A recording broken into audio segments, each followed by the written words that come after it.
The phone rang just after noon while I was grocery shopping. The school principal's voice was shaking. "Mrs. Carter, please come immediately." When I arrived, two police officers were leading my 15-year-old son across the front lawn of his high school in handcuffs while hundreds of students watched in silence. Parents stared. Phones recorded everything. My son kept crying, "Mom, I didn't do anything."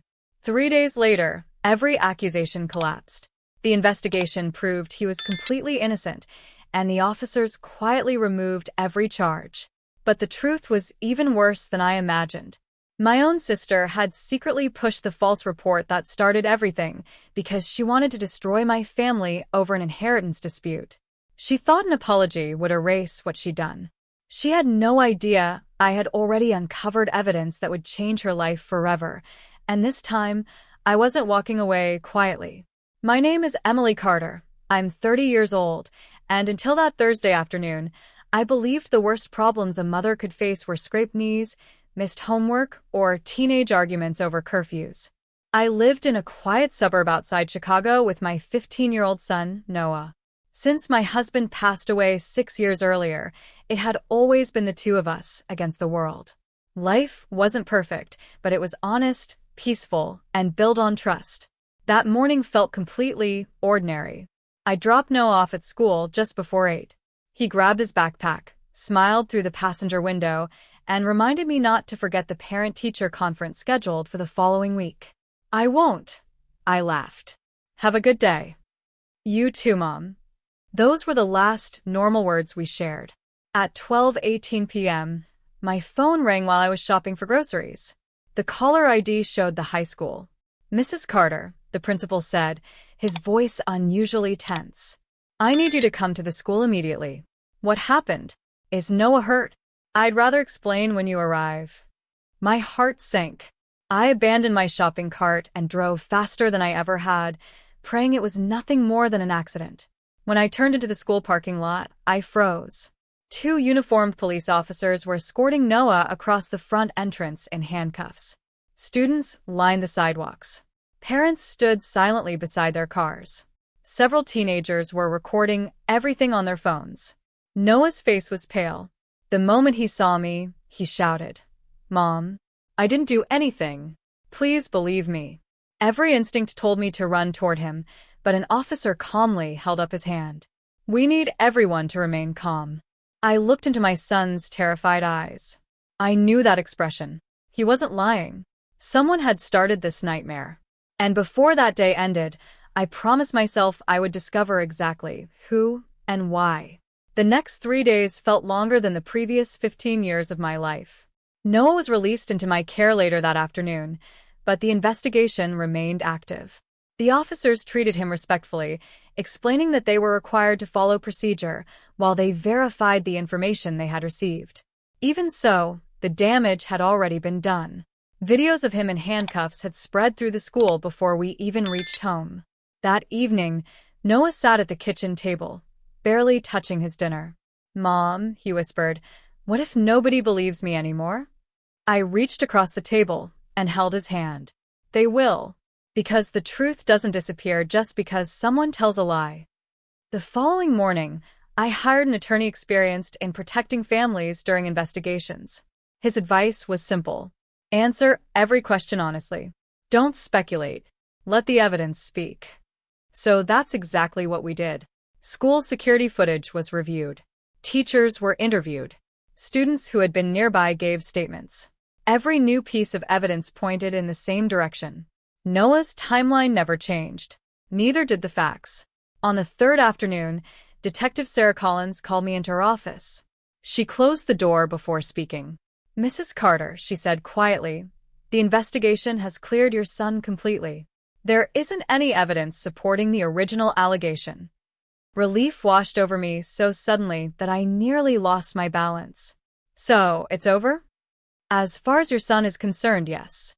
She paused before continuing. "There's something else you should know. The report that triggered this investigation didn't come from a random witness.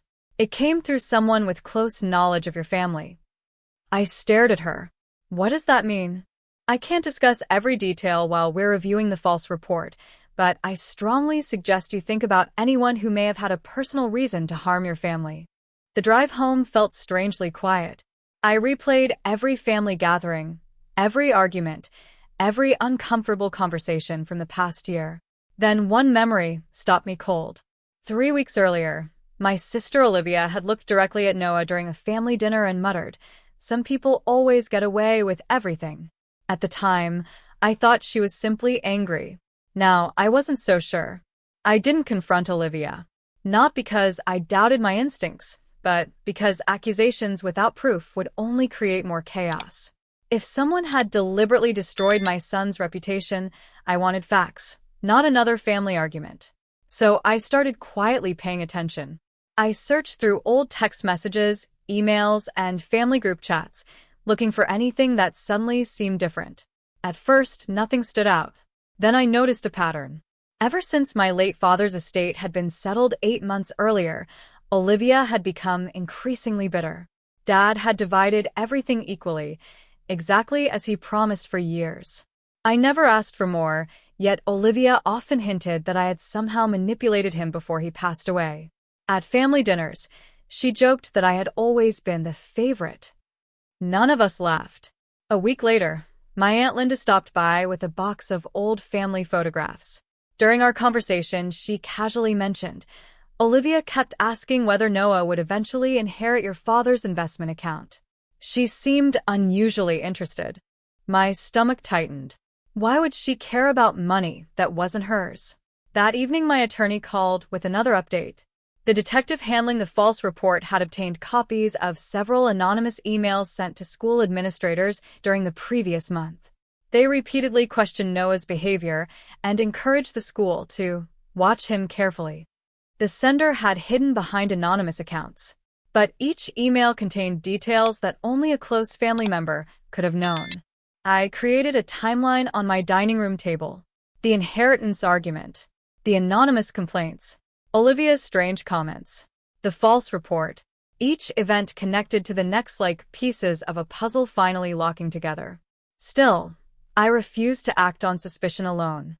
Every document, every message, every conversation went into neatly labeled folders. If the truth came out, it had to come out cleanly, without exaggeration or emotion. Meanwhile, Olivia carried on as though nothing had happened.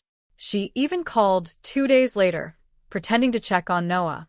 "I heard everything was just one big misunderstanding," she said cheerfully. I thanked her for calling. Then I ended the conversation. She sounded completely confident. She had no idea that the evidence against her was quietly becoming impossible to ignore. 3 days after Noah was officially cleared, my attorney called. "The detective has finished reviewing the false report," he said. "The family deserves to hear the truth before rumors take over." That Saturday, my mother invited everyone to her house. Olivia arrived smiling as if nothing unusual had happened. She hugged relatives, poured herself coffee, and even asked Noah how he was feeling. He answered politely, but stayed close to me. When everyone had settled into the living room, my attorney placed a folder on the coffee table. "I'd like everyone to look at these documents before anyone speaks." The room fell silent. Inside were the investigation summary, the timeline of anonymous complaints, and evidence showing the original report contained information available only to someone closely connected to our family. My attorney calmly explained each page. Then Detective Collins spoke. "Our investigation confirmed the allegations against Noah were unsupported. We also determined that repeated anonymous complaints created the circumstances leading to unnecessary police involvement." She looked directly at Olivia. "Several of those communications have been traced back to devices connected to you." Olivia's smile disappeared. "There has to be some mistake," she stammered. "There isn't," the detective replied evenly. My uncle quietly asked, "Olivia, why?" She searched the room for support, but found only stunned faces. Finally, tears filled her eyes. "I was angry," she whispered. "I never thought it would go this far." I looked at my son. 3 days earlier, he had stood in handcuffs before his classmates, terrified and humiliated. Now everyone knew he had done nothing wrong. Olivia turned toward me. "Emily, I'm so sorry. Please forgive me. I wasn't thinking." I took a slow breath before answering. This stopped being about forgiveness the moment my son lost his dignity in front of his entire school. I gathered Noah's hand, thanked the detective for her professionalism, and quietly walked toward the front door. For the first time since that terrible afternoon, we left with our heads held high. The following Monday, Noah walked back into school with his shoulders squared instead of lowered. The principal met us at the front entrance. In front of several teachers, he apologized for everything Noah had experienced and confirmed that the investigation had completely cleared his name. The school also removed every record connected to the false accusation and assured us they were reviewing procedures to prevent something similar from happening again. Students who had once whispered in the hallways now greeted Noah differently. Some quietly apologized for believing the rumors. Others simply welcomed him back. Noah accepted their kindness without anger. On the drive home, he stared out the window before asking, "Mom, how do you trust people again after something like this?" It was the hardest question I'd ever been asked. "You don't pretend bad things never happened," I said. "You remember them, learn from them, and keep choosing honesty anyway. One person's betrayal doesn't define everyone else." He nodded slowly. Months passed.